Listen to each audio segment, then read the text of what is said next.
Hello दोस्तों, आपके अपने चैनल स्मार्ट लर्निंग विद सागर में आपका बहुत बहुत स्वागत है। जैसा कि हमने अपने पिछले वीडियो में हिंदी प्रकरण के सर्वनाम की चर्चा की थी तथा सर्वनाम तथा उससे संबंधित कुछ महत्वपूर्ण प्रश्नों का अध्ययन किया था। अब हम इस वीडियो में विशेषण के प्रकरण की चर्चा करेंगे। यह एक बहुत ही महत्वपूर्ण टॉपिक है।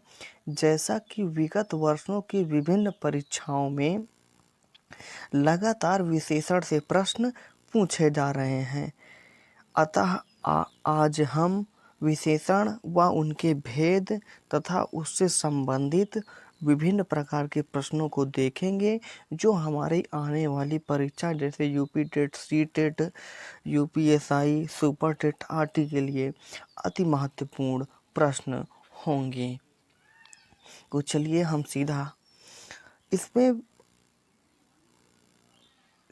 अपने सीधा विशेषण की सर्वप्रथम परिभाषा को जान लेते हैं।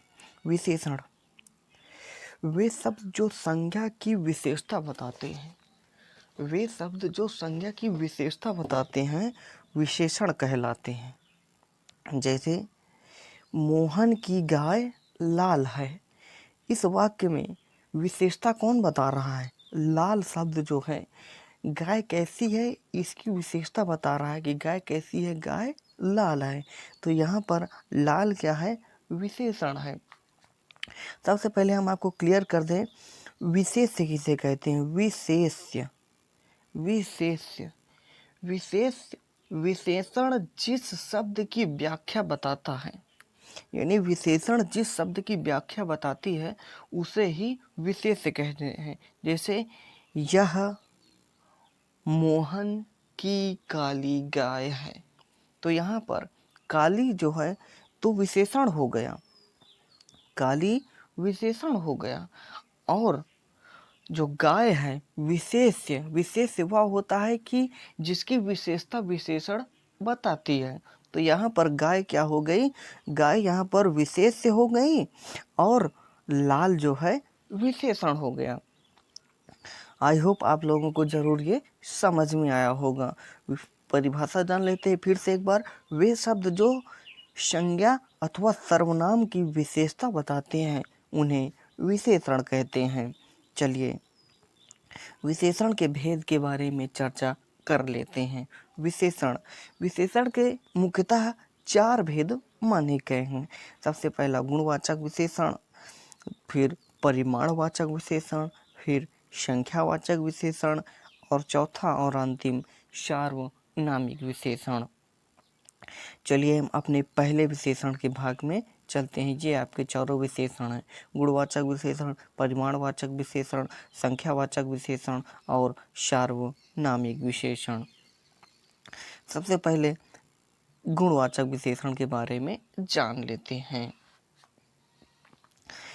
जिस विशेषण से किसी संज्ञा अथवा सर्वनाम के गुण, दोष, रूप, आकार, रंग, दशा आदि का बोध होता हो उसे गुणवाचक विशेषण कहते हैं। जिस विशेषण से किसी संज्ञा के गुण, दोष, रंग, आकार आदि का पता चलता हो उसे गुणवाचक विशेषण कहते हैं। जैसे वे विद्वान व्यक्ति, यानी वह विद्वान व्यक्ति है। यहाँ पर विद्वान एक गुणवाचक विशेषण है। श्यामा शांत स्वभाव की लड़की है, तो यहाँ पर उसका शांत स्वभाव ही एक विशेषण है। अगर दोस्त जैसे रूप देखते हैं कि वह बहुत ही सुंदर लड़की है, तो यहाँ पर सुंदर क्या हो गया? सुंदर एक प्रकार की विशेषण हो गया और लड़की विशेष्य हो गई। चलिए आगे आकार, जैसे वह मोटा आदमी इधर आ रहा है। मोटा आदमी की विशेषता बता रहा है कि आदमी कैसा है, आदमी मोटा है, इसलिए ये मोटा शब्द जो है विशेषण हो गया, गुणवाचक विशेषण हो गया। अतः जिस विशेषण से किसी संज्ञा अथवा सर्वनाम के गुण, दोष, रूप, आकार आदि का बोध होता है उसे हम गुणवाचक विशेषण कहते हैं। चलिए अपने नेक्स्ट विशेषण में चलते हैं, संख्यावाचक विशेषण। संख्यावाचक विशेषण, जिस विशेषण से किसी संज्ञा का बोध होता हो, जिस विशेषण से जब कोई संख्या विशेषण का कार्य करती है, कोई संख्या विशेषण का कार्य करती है, तो वहाँ पर संख्यावाचक विशेषण होता है। जैसे यहाँ 3 बालक और 4 बालिकाएं हैं। यहाँ पर 3 किसकी विशेषता बता रहा है कि बालक कितने हैं, 3 हैं, तो यहाँ पर ये संख्यावाचक विशेषण होंगे। 4 बालिकाएं हैं, तो यहाँ पर 4 क्या दर्शा रहा है, 4 एक विशेषण है। कैसी विशेषण है, संख्या को दर्शा रहा था, ये संख्यावाचक विशेषण होंगे।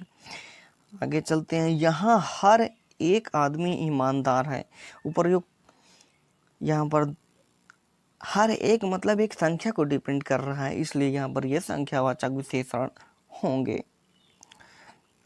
चलिए हम अपने नेक्स्ट विशेषण में चलते हैं, परिमाणवाचक विशेषण।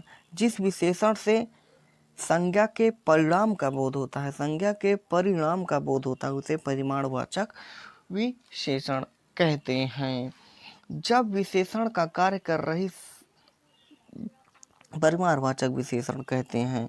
जैसे मनोहर जीवन भर सुख भोगता रहा।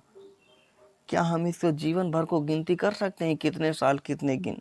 नहीं, तो यहाँ पर परिमाणवाचक विशेषण होगा। मुझे थोड़ी सी चाय दे दो, थोड़ी सी चाय दे दो, तो यह थोड़ी सी हम इसकी गिनती नहीं कर सकते, अर्थात ये हो गई परिमाणवाचक विशेषण। अगर हम कहते हैं मुझे 1 कप चाय दे दो, तो 1 कप क्या बताता है, 1 कप का मतलब होता है ये संख्यावाचक विशेषण होगी। गाय बहुत दूध देती है, बहुत बहुत का मतलब कितना, कोई पता नहीं, बहुत दूध देती है, अर्थात यहाँ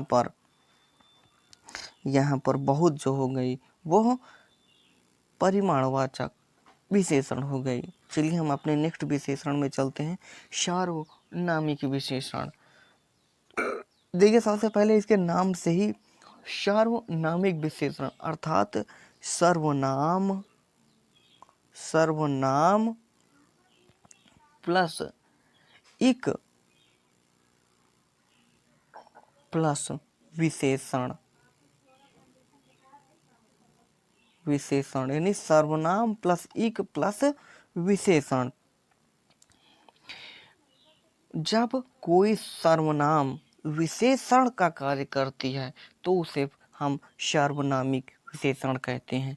जब कोई सर्वनाम विशेषण का कार्य करती है तो उसे हम सार्वनामिक विशेषण कहते हैं। जैसे यह आदमी विश्वसनीय है, तो यह क्या शब्द है, यह और वह कौन शब्द है, हमने अपनी पिछली वीडियो में बताया था कि यह और वह एक निश्चयवाचक सर्वनाम है। तो यह किसकी विशेषता बता रहा है, आदमी की विशेषता बता रहा है, इसलिए यहाँ यह शब्द है वह सार्वनामिक विशेषण होगा। ऐसा आदमी तो नहीं देखा, ऐसा वैसा, ये सब क्या है, ये सर्वनाम है, तो यहाँ पर ऐसा आदमी नहीं देखा गया, आदमी की विशेषता बताया जा रहा है कि ऐसा आदमी नहीं देखा गया, अर्थात ये सार्वनामिक सर्वनाम होंगी। आपका पत्र मिला, यहाँ पर आपका क्या है, आपका एक ये सर्वनाम शब्द है, जो सर्वनाम शब्द है, इसलिए यहाँ पर ये सार्वनामिक विशेषण होगा। फिर से जान लीजिए सार्वनामिक विशेषण किसे कहते हैं, जब कोई सर्वनाम विशेषण का कार्य करता है तो उसे सार्वनामिक विशेषण कहते हैं। जैसे यह मोहन की कलम है, यह मोहन की कलम है, यहाँ पर यह वह एक निश्चयवाचक सर्वनाम है, तो यहाँ मोहन की विशेषता बता रहा है, यह मोहन की कलम है, संज्ञा की स्थिति को निर्धारित कर दे रहा है, अर्थात यह जो शब्द होगा वह कैसा होगा, वह सार्वनामिक विशेषण होगा। तो चलिए कॉन्सेप्ट तो हमने समझ लिया, अब विगत वर्षों में आए कुछ महत्वपूर्ण प्रश्नों को हम अध्ययन कर लेते हैं, जिससे कि हमारे कॉन्सेप्ट भी क्लियर हो जाए और हमको यह पता चल सके कि विभिन्न प्रकार की परीक्षाओं में किस लेवल के प्रश्न और किस प्रकार के प्रश्न आते हैं, ताकि परीक्षाओं में जब हम जाएं तो हमें किसी प्रकार का भय ना हो, हम तुरंत अपने प्रश्नों को हल कर लें। चलिए हम अपने पहले प्रश्न पर चलते हैं। विशेषण मुख्यतः कितने प्रकार की होती हैं? हमने बताया विशेषण सबसे पहले बता देते हैं कि जो संज्ञा अथवा सर्वनाम शब्द की विशेषता बताती हैं उन्हें विशेषण कहते हैं। विशेषण कुल 4 प्रकार की होती है। कौन से? एक गुणवाचक विशेषण, दूसरा परिमाणवाचक विशेषण, तीसरा संख्यावाचक विशेषण और चौथा सार्वनामिक विशेषण। तो इस प्रश्न का उत्तर ऑप्शन सी हो जाएगा। विशेषण कुल 4 प्रकार के होते हैं। चलिए नेक्स्ट क्वेश्चन। मोटा निम्नलिखित में से किस प्रकार के विशेषण है? क्या परिमाणवाचक विशेषण है, या फिर गुणवाचक विशेषण, या फिर संख्यावाचक विशेषण, या फिर इनमें से कोई नहीं? आप अपना उत्तर बता सकते हैं। जो मोटा है, छोटा, मोटा, छोटा, बड़ा, ये कैसा विशेषण है? ये एक गुणवाचक विशेषण का उदाहरण है। तो उसमें आपका ऑप्शन बी एकदम सही हो जाएगा। चलिए नेक्स्ट क्वेश्चन में चलते हैं। संख्यावाचक विशेषण से संबंधित है। इनमें से कौन सा ऐसा शब्द है जो संख्यावाचक विशेषण है? ऑप्शन ए भद्दा, ऑप्शन बी सुंदर, ऑप्शन सी 4 कुर्सियाँ, या ऑप्शन डी इनमें से कोई नहीं? अब आप अपना उत्तर बता सकते हैं। चलिए, तो संख्यावाचक विशेषण यहाँ पर देखिए 4 कुर्सियाँ, यानी यहाँ 4 अंक लिखा है, इसलिए यहाँ पर ये संख्यावाचक विशेषण हो जाएंगे। सुंदर किसी की सुंदरता बताता है, अर्थात यह गुणवाचक विशेषण होगी। भद्दा कोई कैसा लगता है, भद्दा लगता है, अच्छा लगता है, बुरा लगता है, उनमें क्या कमियां हैं, क्या अच्छाइयां हैं, ये सब क्या है? एक प्रकार के गुण हैं, अर्थात ये दोनों ए और बी गुणवाचक विशेषण होंगी। और ऑप्शन सी आपका संख्यावाचक विशेषण, और यही आपका उत्तर सही हो जाएगा। चलिए नेक्स्ट क्वेश्चन में चलते हैं। इनमें से कौन सा गुणवाचक विशेषण का एक उदाहरण है? इनमें से ऐसा कौन सा उदाहरण है जो गुणवाचक विशेषण का उदाहरण है? थोड़ा दूध, थोड़ा, कम, ज़्यादा, ये किसमें होता है? ये परिमाणवाचक विशेषण का उदाहरण है। भैंस काली होती है, काली होती है, काली, गोरे, ये सब किसका होता है? गुणवाचक विशेषण होती हैं। वह नेता विधायक है, नेता कैसा है? विधायक है। तो यहाँ पर आपका उत्तर काली भैंस, भैंस काली होती है, अर्थात यह गुणवाचक। भैंस का काला होना एक गुण है, अर्थात यहाँ पर ऑप्शन बी एकदम सही हो जाएगा। चलिए नेक्स्ट क्वेश्चन में चलते हैं। पिताजी ने 2 लीटर दूध खरीदा, इस वाक्य में कौन सा विशेषण है? क्या निश्चित परिमाणवाचक है, कि अनिश्चित परिमाणवाचक, या निश्चित संख्यावाचक, या अनिश्चित संख्यावाचक? 2 लीटर दूध खरीदा, 2 लीटर दूध, 2 लीटर कह रहा है, अर्थात यह निश्चित संख्यावाचक विशेषण होगी। चलिए, thank you for watching. UP TET, C TET, UPSI, super TET आदि से संबंधित या किसी भी जानकारी के लिए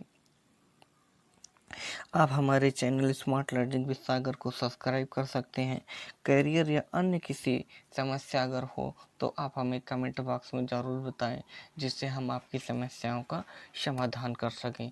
प्लीज़ आप सभी लोग हमारा चैनल स्मार्ट लर्निंग विद सागर को सब्सक्राइब कर दें, और टेलीग्राम में अगर आप हमसे जुड़ना चाहते तो भी जुड़ सकते हैं। आप स्मार्ट लर्निंग विद सागर को सर्च करेंगे, आप हमसे जुड़ सकते हैं। बहुत बहुत धन्यवाद।